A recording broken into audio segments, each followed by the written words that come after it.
Bonjour à tous et à toutes, nous allons voir aujourd'hui qu'est-ce qu'un CMS et quel intérêt. En fait, comment fonctionne un site internet, ça va être la première question qu'on va devoir se poser. Et ensuite, je vais introduire cette notion de CMS. Donc, pourquoi? C'est quoi un CMS?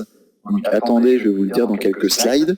Et ensuite, quels sont les CMS disponibles et leurs spécificités? Et vous allez vraiment bien saisir le lien entre cet acronyme CMS que vous ne connaissez pas encore et WordPress, la formation que je suis en train de vous faire. Donc, tout d'abord, comment fonctionne un site internet? Un site internet, c'est des internautes, c'est ce que j'ai symbolisé ici à travers les deux PC. Voilà. Il y a des internautes qui demandent à afficher un site. Sauf que ce site, il est où? Et bien quelque part dans le monde, il est sur un serveur. Donc un serveur, c'est quoi? C'est un PC en fait qui s'éteint jamais. C'est un PC qui est allumé 24/24. Et ces PC-là qui ne s'arrêtent jamais, on les appelle des serveurs. Et un serveur, vraiment, c'est un peu comme votre PC, un peu comme un PC portable, voilà, sauf que ça n'a pas la forme d'un PC portable. Mais en soi, c'est une machine. Donc sur cette machine, qu'est-ce qu'il y a? Il y a votre site. Et en fait, quand un internaute cherche à accéder à votre site, ou votre futur site, eh ben, il va demander à ce serveur, hop, je veux voir tel site, et qu'est-ce que le serveur va renvoyer? Il va renvoyer ce qui s'appelle une page web. Et donc une page web, qu'est-ce que j'ai dit dans la première vidéo? J'ai dit que c'était constitué en quelque sorte de plusieurs matériaux, un peu comme une maison est constituée de briques, de béton, etc., selon les maisons. Là, c'est pareil, ça va être constitué de HTML, de CSS, de JavaScript. Là, il n'y aura pas forcément du JavaScript, mais peut y en avoir. Voilà, dans tous les cas, il y aura au moins du HTML, c'est vraiment le matériau de base. Tout ça, c'est ce qui se cache derrière une page web, et c'est ce qui permet d'avoir à l'écran quelque chose de graphiquement agréable, et qui ressemble en fait à quelque chose. Donc les internautes font des requêtes vers le serveur qui héberge votre site, et ce serveur vous renvoie une page web. C'est vraiment le fonctionnement d'un site internet. Pour créer un site internet, quelles sont les différentes stratégies? Donc, il va falloir mettre des fichiers sur justement ce serveur qui va être quelque part dans le monde, que vous allez louer à quelqu'un. Ce quelqu'un, ça va s'appeler un hébergeur, bref. Mais il faudra lui envoyer des fichiers. Donc il y a différentes manières de faire, il y a différentes stratégies de création pour créer un site. Donc on peut reposer sur des plateformes déjà existantes, comme Blogger, Overblog, Wix, etc. Donc en fait, c'est quoi ces plateformes? C'est simplement aller sur le site Blogger, vous allez sur blogger.com, et vous allez voir que blogger.com vous propose de créer un site web instantanément. Donc en fait, dans ce cas-là, c'est-à-dire que Blogger vous génère un site, vous construit un site à la volée, voilà, sans rien faire. Blogger vous construit un site. Bien entendu, quel est l'inconvénient? C'est que votre site est très peu personnalisable. Vous avez généralement un blog, c'est ce qui se passe sur Overblog. Tout le monde a plus ou moins le même blog, et vous n'y faites pas ce que vous voulez. Voilà. Ça, c'est la première solution, qui est de reposer sur une plateforme déjà existante. Ça convient bien quand on veut bloguer, mais ensuite, dès qu'on a besoin d'un site un peu plus professionnel, un peu plus sur mesure, dans ce cas-là, ça ne convient pas. Et une deuxième solution, c'est de développer un site sur mesure. C'est-à-dire de se dire, non, moi, je fais tout de zéro. Dans ce cas-là, souvent, on fait appel à un développeur, ou alors on le fait soi-même si vraiment on a les connaissances. Mais de se dire, moi, je suis capable de faire mon site de A à Z. Un peu comme on se dirait, moi, ma maison, je suis capable de tout faire, vraiment de bien niveler le terrain, de couler les fondations, etc. Jusqu'à la charpente, jusqu'aux finitions, voilà. Je fais tout sur mesure, et le from scratch, ça veut dire depuis zéro. Donc là, la différence où au numéro 1, en fait, les plateformes déjà existantes vous construisent en quelque sorte cette maison d'emblée, un peu comme une voiture sortirait de la chaîne de production. C'est un peu cette première étape.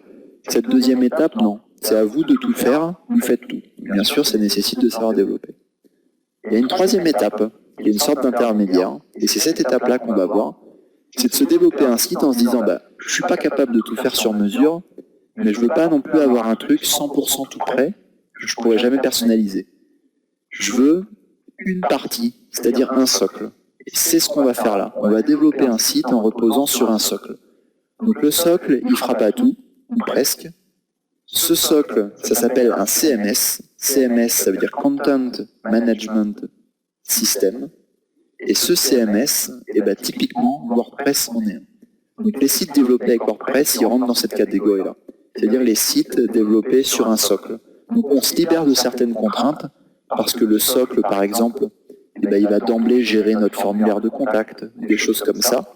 Mais par contre, vous allez voir qu'on va se rajouter aussi quelques contraintes qu'on n'aurait pas eues si on avait développé un site sur mesure. Qu'est-ce qu'ils utilisent les professionnels du web? Jamais la première étape, très rarement, vraiment. Mais plutôt cette troisième option. Beaucoup utilisent cette troisième option parce que les professionnels du web, ça leur libère de certaines contraintes de reposer sur WordPress, parce que WordPress fait déjà beaucoup de choses, mais ils utilisent aussi la deuxième option. Voilà. Et souvent, en fait, ils couplent les deux. C'est-à-dire qu'il y a beaucoup de propositions de création de sites internet où on vous propose WordPress, et en plus, le développeur sera en mesure de faire des choses sur mesure, basées sur le socle WordPress. Voilà pour les différentes stratégies de création. Donc, on l'a dit un peu ce que c'était qu'un CMS. C'est un système de gestion de contenu, un Content Management System. Donc en fait, c'est un site prêt à l'emploi, sans avoir besoin de coder. Voilà. À la différence de Blogger, de Wix, etc., eh ben, ce site prêt à l'emploi, vous allez pouvoir le modifier. Vous allez voir, il va être facile à utiliser et surtout, il va être extensible, ce qui n'est pas Blogger, par exemple. Souvent, les CMS sont open source, ça veut dire libre de droit. On peut les customiser comme on veut, on peut voir comment ils ont été faits. Et en fait, l'idée, c'est de se dire, bon, on ne va pas réinventer la roue. Voilà. On va reposer sur WordPress. Donc WordPress, il fait les choses de telle manière. Et ben ok, on va respecter la philosophie de WordPress. Et on va faire les choses comme le souhaite WordPress pour avoir un site au final WordPress. Donc si votre site, il n'a pas besoin vraiment de réelles particularités, dans ce cas-là, WordPress peut tout à fait convenir. Donc les CMS, il n'y a pas que WordPress. Il y en a des nombreux qui existent. Vraiment trois qui sont très présents sur le marché en termes de CMS. Il y a WordPress qui est le plus populaire, sûrement le plus facile, qui est très orienté blog. Vous allez voir qu'on n'est pas obligé de faire un blog avec WordPress, on peut aussi faire un site classique. Il y a Drupal. Donc Drupal, lui, c'est plutôt la polyvalence et la robustesse. Voilà, beaucoup de personnes qui plébiscitent Drupal insistent sur ce côté vraiment robuste. Ensuite, il y a aussi Joomla, qui est assez facile à installer, qui est a priori plutôt sur le déclin, que je considère davantage, à titre personnel, davantage comme une usine à gaz par rapport à WordPress. Voilà, il y a plus de fonctionnalités, à mon sens, dans Joomla. La complexité, c'est pas qu'il y a plus de fonctionnalités, c'est aussi que la complexité, à mon sens, est plus grande. Voilà. WordPress plus simple d'utilisation. C'est vraiment le plus facile. Donc, de toute façon, je ferai un comparatif rapide entre ces différents CMS. Il y a aussi des CMS spécifiques. Donc là, Drupal, Joomla, WordPress vous permettent de créer en fait un peu tout type de site. Vous pourriez faire un site e-commerce avec WordPress. Bon, par contre, il y a des CMS spécifiques. C'est-à-dire qu'il y a un CMS qui s'appelle PrestaShop, et lui, ce socle-là, il est d'emblée fait pour faire des sites e-commerce. Si vous avez besoin d'un site purement e-commerce, une boutique en ligne, et ben, il y a un CMS PrestaShop, lui, il est tout prêt. C'est-à-dire que les clients pourront mettre dans leur panier vos produits, vous pourrez gérer vos commandes, etc. Donc ces CMS spécifiques, ils ont pris le parti pris de se dire, bah, nous, notre cible, c'est seulement ceux qui font du e-commerce. Voilà. WordPress, lui, il est très généraliste. C'est-à-dire que vous pourriez même faire du e-commerce avec WordPress. Qu'est-ce qu'on a vu à travers cette vidéo? On a surtout vu l'intérêt d'un CMS, en fait. C'est qu'une solution sur mesure. C'est-à-dire si vous voulez vraiment développer votre site de A à Z sans aucun socle, depuis zéro, ça va être très intéressant, mais ça aura un coût. Il faudra sûrement faire intervenir un développeur, sauf à ce que vous sachiez développer. Et donc cette solution sur mesure, elle est justifiée en fait que si votre besoin il est réellement spécifique. Si votre besoin de site internet, c'est par exemple un site internet vitrine, celui d'un office de tourisme, sur le site internet d'un office de tourisme, il y a beaucoup d'articles destinés à présenter les derniers événements, etc. C'est pas un site où il y a une interaction forte avec l'internaute. On va supposer que l'internaute il ne peut pas avoir de compte client, il ne peut pas s'inscrire sur le site. Voilà. Si vous êtes dans ce cadre-là, le site internet d'un office de tourisme, d'une mairie, vous êtes plutôt dans le cadre d'un site classique. Et un site classique, c'est plutôt un site vitrine. Donc dans ce cas-là, une création sur mesure, ça peut justifier, mais pas toujours. Donc un CMS comme WordPress, ça va être très intéressant.